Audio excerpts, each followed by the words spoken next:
नमस्कार मावशी, आपलं नाव सांगा ना. रेखा गोपीनाथ. कुठून आलात आपण? काय त्रास होता आपल्याला?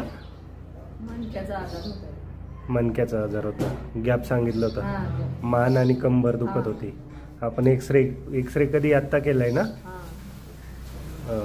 डॉक्टरांनी काय सजेस्ट केलं होतं तुम्हाला? डॉक्टरांनी काय सांगितलं होतं? काय नाही बाबा, गोळ्या औषध वगैरे दिले होते. हां, काही फरक नाही वाटला. काहीच फरक नाही पडला. मग तुम्ही आज कायरोप्रॅक्टिक थेरपी घ्यायला आलात, कपिंग थेरपी पण केली आपण. तर तुम्हाला किती फरक पडलाय आणि काय वाटतंय? पहिल्यापेक्षा बरं वाटतं बा, आणि शरीर मोकळं मोकळं वाटतं. मोकळं वाटतंय. जे अंग जड पडलं होतं हां. ते मोकळं झालंय पूर्ण.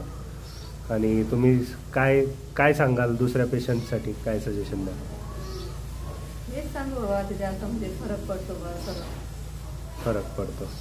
ठीक आहे. तुम्हाला किती टक्के आराम पडलाय असं वाटतं तुम्हाला? म्हणजे तरी बराचसा आराम पडला. बराचसा म्हणजे समजा 100% पैकी 50-60%, 50% तरी पडला. 50%. आजची आपली पहिलीच हां. सेटिंग आहे बरोबर?